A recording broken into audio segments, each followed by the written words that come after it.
iyadoo muddooyinkii u dambeeyayba ay gabi ahaanba istaagtay diiwaangelintii madaniga ahayd ee ka socotay gobolka Togdheer ayaa shaqaale weynaha ka howlgalay diiwaangelinta madaniga gobolka Togdheer ay waxay maanta banaanbax ballaaran oo cabasho ka dhigeen gudaha magaalada Burco. Shaqaale weynaha kala duwan ee ka howlgalay diiwaangelinta madaniga ee ka istaagtay gobolka Togdheer ayaa waxay cabasho ballaaran ka muujiyeen guud ahaanba lacagihii iyo waliba agabkii kala duwan ee wasaaradda arrimaha gudaha Soomaaliland ugu tala gashay shaqaalahaasi. Dhanka kale waxay shaqaalaha ka howlgalay diiwaangelinta si ay eedeyn ballaaran u soo jeediyeen barasaabka gobolka Togdheer oo ay ku eedeeyeen inuu gabi ahaanba inuu ka gaabiyay inuu bixiyo kharashaadkii loogu tala galay shaqaalaha ka howlgalay diiwaangelinta madaniga ah. waxaana hadaladoodii kamid ahaa sida tan: magacaygu waa Miudahharaday maxay ahayd toy waxaanu ka midnahay ardaydii loo qaatay diiwaangelinta ee ku soo baxday imtixaanka.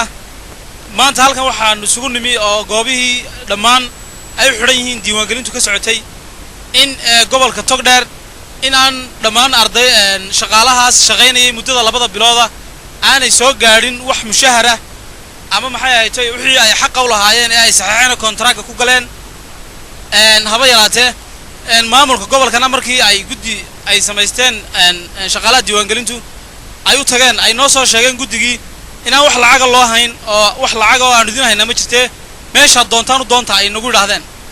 taasina ay nagu kaliftay inaanu u sheegno saxaafadda iyo maamulka maxay ahayd dawladda wasaaradda arrimaha gudaha iyo dawladda dhexe inay wixii xaq ay u leeyihiin shaqaaluhu xilligii loogu tala galay loo keeno goobiin ay xiran yihiin sidaana ku xidhnaan doonaan intay helayaan wixii ay xaq u lahaayeen yoomkoodii nin walba loo haysto dukaanku ka qaadanayay sharaabka iyo biyaha qalimaantii waraaqihii waxa la wixii ay qaadanayeen jeebkooda ka sii isticmaalayeen مع transportation كي أنا حلقة أمريكا هين.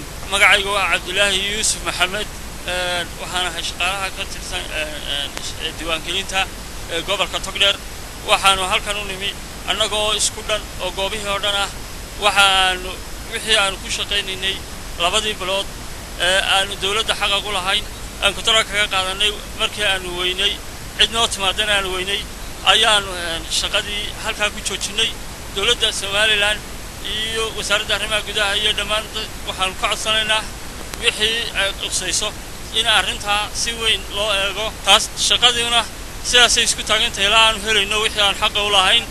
anako wiilashii oo gabdhihii imtixaanada ku baasay Togdheer waxaa dhahaynaa that there is a lot of musuqmaasuq in Togdheer region. lacagteeda lama helin. There is a devolution of contract. مشاركي للمسينين لابا بيلوت. Therefore we requested the government of Somaliland to release our money 2 months salary. We don't have transportation to the sites, we don't have the books, we don't have the pens, everything is on our pocket. We don't have even the phones. We just pay our vouchers and we need our money to be released as soon as possible. Unless our money to be released, without our money released, we do not work no more in Togdheer. Kama shaqeyne no mardambe. ومحمد إبراهيم حسن محمد بريتش شبكة عالم قاروناغ نيوز برعو.